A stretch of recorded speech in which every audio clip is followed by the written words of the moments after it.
Bonjour et bienvenue sur les vitamines du royaume pour cette capsule petite mais très puissante.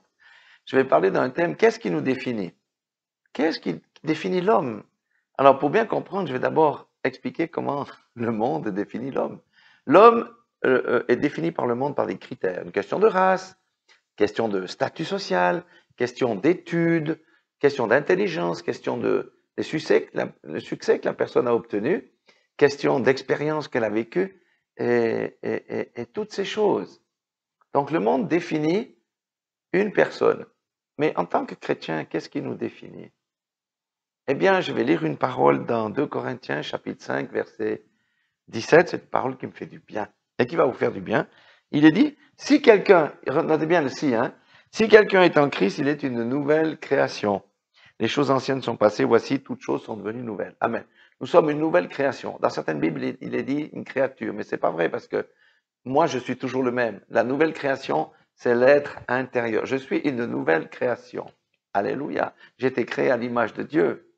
Et la nouvelle création que je suis tend à être l'image, à refléter l'image de qui? L'image de Christ. Amen. C'est la transformation de mon intérieur, la transformation de mes pensées, la transformation de mon caractère, la transformation, on va dire, véritablement de ma vie. Je ne suis plus le même depuis que j'appartiens à Christ. Alléluia. Qu'est-ce qui nous définit aussi? C'est la lumière.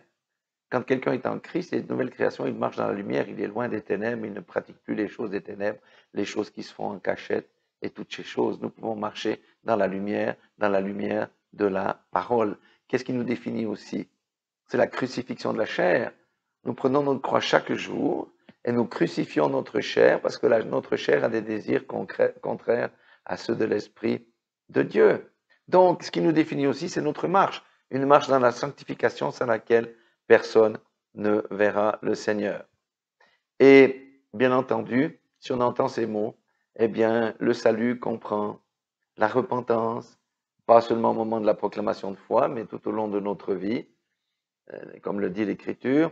Ça comprend l'obéissance à la parole, parce que ce n'est plus moi qui vis, mais Christ qui vit en moi, je dois le laisser vivre. Et ça comprend une marche dans la sanctification par laquelle nous allons de progrès en progrès.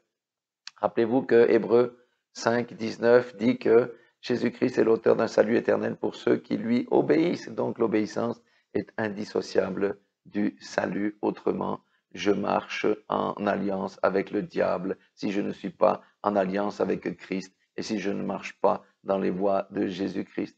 Voilà, soyez tous bénis. Rappelez-vous que vous êtes une nouvelle création. Si ce message vous a boosté, c'est formidable, gloire à Dieu. S'il vous a fait peur ou si vous vous posez des questions, ce n'est pas grave. Réfléchissez, mettez-vous en ligne avec la parole de Dieu par la repentance et tout ira bien. Soyez tous bénis dans le nom puissant de Jésus-Christ.